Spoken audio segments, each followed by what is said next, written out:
ಅನರ್ಹ ಅರ್ಜಿಗಳಲ್ಲಿ ಏನಾದರೂ ತಪ್ಪಾಗಿದ್ರೆ ಪುನರ್ ಪರಿಶೀಲನೆ ಮಾಡಲಿಕ್ಕೆ ನಾನು ತಕ್ಷಣ ಸೂಚನೆ ಕೊಡ್ತೇನೆ. ಈಗ ಆಗಿದ್ರು ಅವರು ಅನರ್ಹ ಅಂತ ಪರಿಗಣಿಸಿದ್ರು ಕೂಡ ತಮ್ಮ ತಾಲೂಕಿನಲ್ಲಿ ನಿಯಮ ಮೀರಿ ಯಾವುದನ್ನಾದರೂ ಅನರ್ಹ ಅಂತ ಮಾಡಿದರೆ ಪುನರ್ ಪರಿಶೀಲನೆ ನಾನು ಮಾಡಿಸ್ತೇನೆ. ಅದರಲ್ಲಿ ಯಾವುದಾದ್ರೂ ತಪ್ಪಾಗಿ ಅನರ್ಹ ಅಂತ ಪರಿಗಣಿಸಲ್ಪಟ್ಟಿದ್ರೆ ಅವುಗಳಿಗೆ ಮತ್ತೆ ಜೀವ ಕೊಡುವಂಥ ಕೆಲಸವನ್ನು ನಾನು ಮಾಡಿಸ್ತೇನೆ. ಅಷ್ಟು ಮಾಡಬಲ್ಲೆ. ಇನ್ನು ಉಳಿದಾಗೆ ಅವರು ಯಾಕೆ ಇಷ್ಟು ಅನರ್ಹ ಅರ್ಜಿಗಳು ಜಾಸ್ತಿ ಇದ್ದಾವೆ, ಇದರಿಂದ ಜನಗಳಿಗೆ ನಾವು ಅನುಕೂಲ ಮಾಡಿಕೊಡೋದು ಕಷ್ಟ ಆಗುತ್ತೆ ಇಷ್ಟು ಅನರ್ಹ ಆದರೆ ಅಂತ ಅವರ ಭಾವನೆ ಏನಿದೆ, ಇವೆಲ್ಲ ಗೋಮಾಳ ಜಮೀನುಗಳು ಆಗಿರೋದ್ರಿಂದ ಅನರ್ಹ ಅಂತ ಅವರ ಭಾವನೆ ಬಹುಶಃ ಇರಬಹುದು. ಗೋಮಾಳ ಕಾರಣದಿಂದ ಅನರ್ಹ ಆಗಿರುವಂಥವೂ ಇದ್ದಾವೆ. ಪಟ್ಟಣ, ಪುರಸಭೆ, ನಗರ ಸಭೆ ಇವುಗಳ ವ್ಯಾಪ್ತಿ ಒಳಗಡೆ ಬರ್ತವೆ ಅನ್ನೋ ಕಾರಣಕ್ಕೂ ಇದೆ.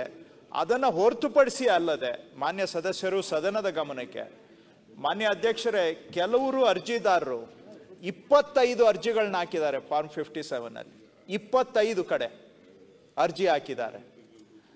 ಒಟ್ಟು 9,85,000 ಅರ್ಜಿ ಸೇರಿದ್ರೆ 54 ಲಕ್ಷ ಎಕರೆಗೆ ಅರ್ಜಿ ಕೊಟ್ಟಿದ್ದಾರೆ. ಅಷ್ಟು ಗೌರ್ಮೆಂಟ್ ಲ್ಯಾಂಡೇ ಇಲ್ಲ ಕರ್ನಾಟಕದಲ್ಲಿ, ಸರ್ಕಾರಿ ಜಮೀನೇ ಇಲ್ಲ.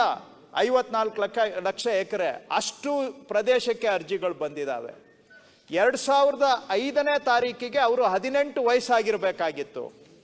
ಅರ್ಜಿ ಹಾಕುವಾಗ 18 ವಯಸ್ಸಾಗಿದ್ದವ್ರಿಗೆ ಹಾಕಿದ್ದಾರೆ. ಅಲ್ಲಿಗೆ ಅರ್ಥ 2005ರಲ್ಲಿ ಬಹುಶಃ ಅವರಿಗೆ ಹುಟ್ಟೇ ಇರಲಿಲ್ಲ, ಅಂಥವ್ರ ಹೆಸರಿನಲ್ಲಿ ಅರ್ಜಿ ಬಂದಿದೆ. ಈ ಥರ ನಾನು ಹೇಳ್ತಾ ಹೋದರೆ ಸಮಯ ಸಿಕ್ಕಾಗ ಇನ್ನೊಮ್ಮೆ ಹೇಳ್ತೇನೆ, ಎಷ್ಟು ಜನ ನಮ್ಮ ಈ ಬಡವರಿಗೆ ಸಹಾಯ ಮಾಡಬೇಕು ಅಂತ ತಂದಿರೋ ಕಾನೂನ ದುರುಪಯೋಗ ಮಾಡ್ಕೊಳ್ತಕ್ಕಂಥವರು ಹೆಚ್ಚಾಗಿದ್ದಾರೆ.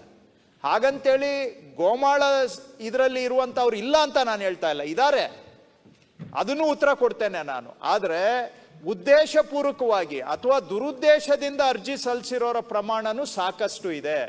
ಸೊ ಅದನ್ನು ನಾವು ಗಮನದಲ್ಲಿ ಇಟ್ಕೊಳ್ಬೇಕು ಅಂತ ತಮ್ಮನ್ನ ಸದನವನ್ನ ನಾನು ಮನವಿ ಮಾಡ್ತೇನೆ. ಇನ್ನು ಗೋಮಾಳಕ್ಕೆ ಬಂದ್ರೆ ಕಾನೂನಲ್ಲೇ ಎಷ್ಟು ಹೆಚ್ಚುವರಿ ಇದೆ ಗೋಮಾಳ ಅಂತ ನಾವು ಕಾನೂನಲ್ಲೇ ಬಂದುಬಿಟ್ಟಿದೆ. ಅದನ್ನ ಸುಪ್ರೀಂ ಕೋರ್ಟ್ನವರು ಕೂಡ ಬಹಳ ಪ್ರಬಲವಾಗಿ ರೀಇಟ್ರೇಟ್ ಮಾಡಿದ್ದಾರೆ. ಈಗಿರೋವಾಗ ನಾನೇನಾದರೂ ಗೋಮಾಳದಲ್ಲಿ ಹೆಚ್ಚುವರಿ ಜಾಗ ಇದ್ರೆ ಅದನ್ನ ಕೊಡಬಹುದು ಅಂತ ನಾನು ಇದೇ ಸದನದಲ್ಲಿ ಉತ್ತರ ಕೊಟ್ಟಿದ್ದೇನೆ, ಅಧಿಕಾರಿಗಳಿಗೆ ಸೂಚನೆ ಕೊಟ್ಟಿದ್ದೇನೆ. ನಮ್ಮ ಸರ್ಕ್ಯುಲರ್ ಅನ್ನ ತಪ್ಪಾಗಿ ಅರ್ಥೈಸ್ಬಿಟ್ಟು ಗೋಮಾಳದಲ್ಲಿ ಕೊಡ್ಲಿಕ್ಕೆ ಬರೋದಿಲ್ಲ ಅನ್ನೋ ಸ್ಟ್ಯಾಂಡ್ ತಗೊಳ್ಬೇಡಿ. ಗೋಮಾಳದಲ್ಲಿ ಕೊಡ್ಲಿಕ್ಕೆ ಅವಕಾಶ ಇದೆ. ಯಾವಾಗ ಅಂದ್ರೆ ಸರ್ಪ್ಲಸ್ ಲ್ಯಾಂಡ್ ಅಂತ ಹೇಳ್ತಾರೆ, ಜಿಲ್ಲಾಧಿಕಾರಿಗಳು ಹೆಚ್ಚುವರಿ ಜಾಗವನ್ನು ಘೋಷಣೆ ಮಾಡಿದ ಮೇಲೆ. ಅದನ್ನ ನಾನೇನಾದರೂ ರಿಲ್ಯಾಕ್ಸ್ ಮಾಡಬೇಕು ಅಂತಂದ್ರೆ ಬಹುಶಃ ಹೈಕೋರ್ಟು, ಸುಪ್ರೀಂ ಕೋರ್ಟು ಎಲ್ಲರಿಂದನೂ ಸರ್ಕಾರಕ್ಕೆ ತಪಾರಿಕೆ ಹಾಕ್ಸ್ಕೋಬೇಕಾಗತ್ತೆ. ಸೊ ಹಾಗಾಗಿ ಆ ವಿಷಯದಲ್ಲಿ ಸುಪ್ರೀಂ ಕೋರ್ಟು, ನಾನು ಬೇಕಾದ್ರೆ ಅವರ ರೂಲಿಂಗನ್ನು ತಮ್ಮ ಜೊತೆಗೆ ನಾನು ಹಂಚ್ಕೊಳ್ತೇನೆ. ಆ ರೂಲಿಂಗ್ ಓದಿದ ಮೇಲೆ ಭಾಳ ಎಚ್ಚರಿಕೆಯಿಂದ ಸರ್ಕಾರ ಹೆಜ್ಜೆ ಇಡಬೇಕಾಗತ್ತೆ. ಆದರೆ ಇರುವಂಥ ನಿಯಮಗಳನ್ನು ಏನಾದರೂ ತಹಶೀಲ್ದಾರರು ಯಾರಾದರೂ ತಪ್ಪಾಗಿ ಅನ್ವಯಿಸಿ ಯಾರಿಗಾದರೂ ಅನ್ಯಾಯ ಆಗಿದ್ರೆ ಖಂಡಿತವಾಗಿ ಅವರಿಗೆ ನ್ಯಾಯ ಕೊಡಿಸುವಂಥ ಪ್ರಯತ್ನ ನಾನು ಮಾಡ್ತೇನೆ.